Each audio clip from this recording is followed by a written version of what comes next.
She's a Mona Lisa. Everyone's lining up to see her. She's a Mona Lisa. Everyone's lining up to see her. There must be something about her features. You'll find her beauty goes mysterious. Once you get to meet her, you see her walking down the boulevard. She got the posture of a superstar. She looks so fly in those Gucci slides. Yeah, I wonder what she hides under her disguise. Yeah. What's going on YouTube? Back with another video, and today we're finally doing my first performance mod on the GR Corolla. I'm so excited that I'm finally able to put some power on the car. I already know there's going to be so many people hating on this intake because of the price. One thing I've seen on the forums about people just hating because of the price, that you can buy another intake for half the price or even less than that and get the same power. Yeah, but you don't get the same aesthetic. You get a fully carbon fiber intake. One of my dreams in my other Corolla was to get a carbon fiber intake, but I never got a carbon fiber intake. There was no point. That Corolla had no power. It would be all for show. At least with this car, you can back up the show. I love the flashiness of carbon. I just love how beautiful carbon fiber looks. So you guys already know my other Corolla, I was obsessed with carbon. It had everything carbon that you can think of. Everything that I had was basically carbon, so I'm a carbon freak. Carbon fiber, carbon fiber, carbon fiber. And now I'm finally able to fulfill my dreams of having a carbon fiber intake. So anybody who buys this intake and you guys receive hate, you know what? Just... Anyways, you guys already know I'm a big fan of how companies package their stuff, and Eventuri package their stuff so amazing. So this is out, but this is how every piece comes in a bag and wrapped double layered in this like soft stuff. I don't even know what it's called, but it's definitely protected. It also had a bunch of bubble wrap. It almost had like 12 feet of bubble wrap. They wrapped all the pieces in bubble wrap and made sure that this got safe. That's one thing I'm very picky about with companies. I need to make sure that they ship out their products safely. So if you guys are wondering where I got this intake, I did get it from Limit 1. I'll put the website down in the description. Everything went fine with the intake. One thing that I kind of didn't like, which didn't really affect me because I wasn't able to install this intake last week. I was one of the first people to buy this intake. I actually DM'd them and they had messaged me back with the link to purchase, and then they posted it on Instagram and stuff. But before they went live to the public, I actually purchased the intake right when I got the link on the DM. And so I would say I was one of the first people to buy their intakes. But then a whole week passed, I got no updates on my intake. And I'm not pushy with companies. I know it's hard, you know. I know people are short-staffed. It takes time to ship, so I had no issues. But then a week later, I ended up messaging them what's up with the intake, and they finally got back to me like 30 minutes later saying that the intake that was supposed to be shipped out to me, it was damaged. And I'm like, what's going on there? Like, you guys are supposed to update me right away. They sent me a tracking a day after I purchased it, and then didn't tell me till a week after that it was broken. If I didn't message them, how long would it have taken them for them to message me? That's honestly one negative point I have about this company, is they didn't reach out to me when in fact my intake was damaged and they had to send me another one. It ended up taking a little over 2 weeks. To me, it didn't affect me because I wasn't able to install it last week. I was doing that hood installation video, so that took up my time, and I just got it today and I'm barely doing the video today. But if I was a regular consumer, I would have been waiting 2 weeks for an intake that should have taken a week. I already seen a lot of people already get their intakes, and I already know people would already been pissed. So that's one point I do knock down from them. They didn't even ship it faster. They just shipped it regular ground. They didn't do anything to make up for their fault. Nevertheless, let's get into the review. So the real reason why this intake puts so much power is because this rear tube. It has something to do with the bend, the width of the tube. Of course, power comes from how huge the intake is, but I've heard and I've seen so many aftermarket companies that once they touch the rear tube and they start adding a bend and start adding a little bit more width to the tube, it does create more power. What's honestly so amazing is even the rear tube is made out of carbon fiber, so you know you're at least saving some weight compared to the other intakes. This honestly weighs nothing. You just toss it around and it feels so light. And what I really do love is how you can see the carbon fiber on the inside. So these are the three main components of the intake. Let's get on to the other small little parts. So you also do get your little intake hose with some clamps and some hardware. You get a little check bag to make sure that they QC'd it and made sure everything was there. Comes with a bunch of cool little stickers. Definitely gotta rock this on the Corolla. I don't know where. I haven't put a single sticker on the Corolla, but I think this one definitely deserves to be on the Corolla. It comes with the recommended miles when to clean out your intake, every 5,000 kilometers. It's also saying do not over tighten the clamps because you can crack the carbon fiber. That's the last thing you want to do, crack a carbon fiber piece. Then you need a whole new part. And then lastly, the installation guide, which you guys won't need because you guys are obviously watching this video if you guys want to know how to install it. I'm definitely a visual learner. I'd rather see someone else do it than read it off of paper. And lastly, it comes with a little scoop so you can grab cold air and push it into the intake. Nice little touch with the little Eventuri so the people from the outside know what you're rocking under the hood. With that being said, let's go ahead and install this intake and see how this baby sounds.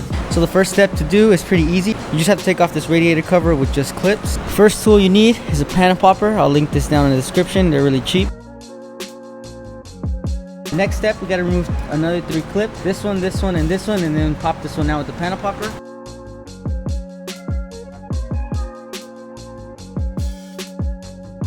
So next step we have to do is remove this vacuum module. You got to remove every single line that's attached to it, and we also have to disconnect it, and there's a 10mm on top.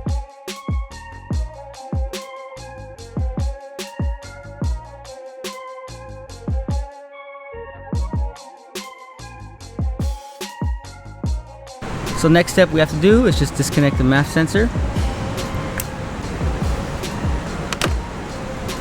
And then we go ahead and remove the air box. Don't forget about this little clip for the vacuum module. And now we're going to remove a 10mm bolt for the hose clamp and remove the top of the air box. That just clips out. It's just these little push-in tabs and it comes right out. Now we go ahead and remove this intake tube.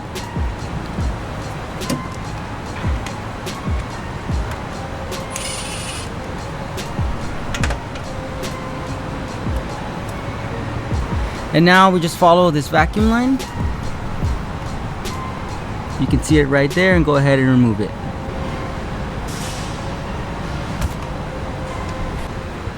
So then we go ahead and loosen this 12mm bolt. Just have the ratchet back there and loosen that 12mm bolt which goes through that pipe.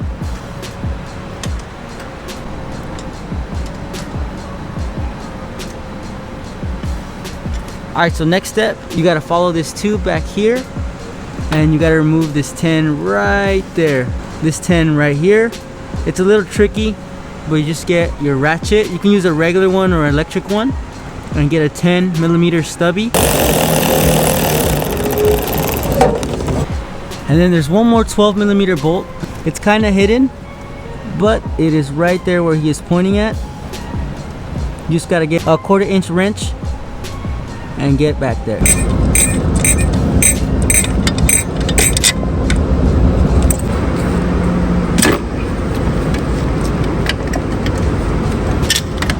So the side with the carbon fiber bracket goes on the left side and the side with the metal bracket goes on the right side. And then you go ahead and loosen up a 7mm hose clamp. And you want to make sure when you put it on, you put the hose clamp facing you.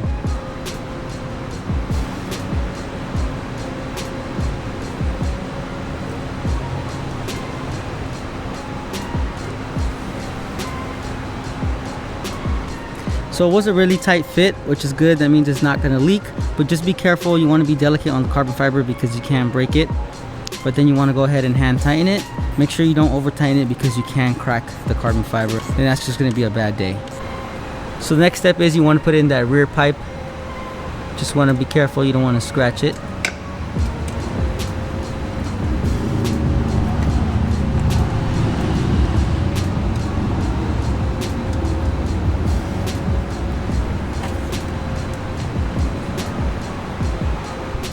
So this is the back side. As you can see that hose clamp, we did flip it around. You see how that on this side it's facing that way and this side is facing us.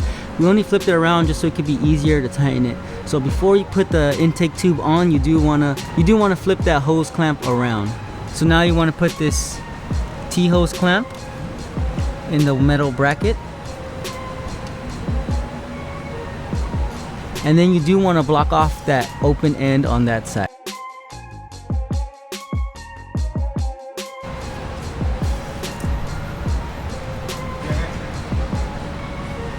Alright, so then we get these two little pieces and you want to put them under here and bolt them up to the actual intake. So next step you have to do is remove the mass airflow sensor and swap it over. So you do not reuse the Phillips screws. They do provide Allen head bolts. So you have to remove these Torx screws. They are T15.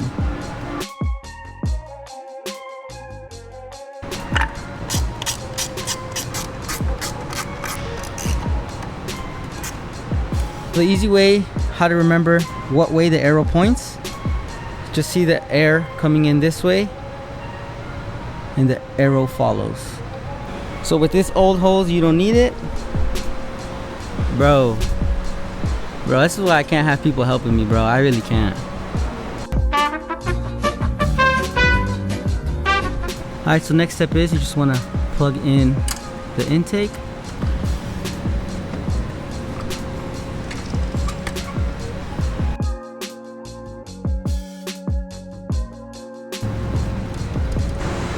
So then we go ahead and get the scoop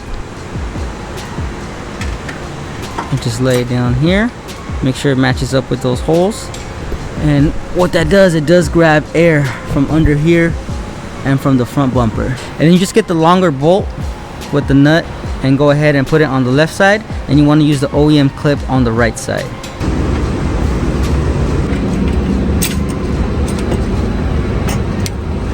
So then once you go ahead and plug in the MAF sensor, you do want to tighten down the hold downs. They are T15s. They are actually hex bolts, but the T15 does fit. So now once you have that installed, go ahead and install the radiator shielding. I do want to get this in carbon fiber. I think that'll look so dope. I may have something with King of carbon fiber, so please stay tuned.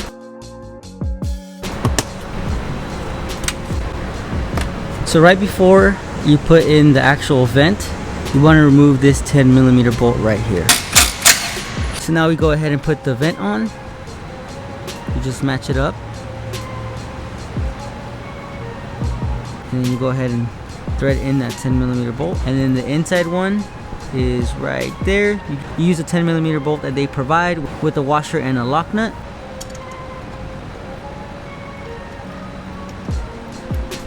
So now the final step is to go ahead and put that 12mm bolt. Just finger tighten it at first, make sure it's in, and then go ahead and hit it with the ratchet. So the manufacturer says leave this disconnected, but I'm not gonna do that. I'm actually gonna mount it here. So go ahead and thread it through.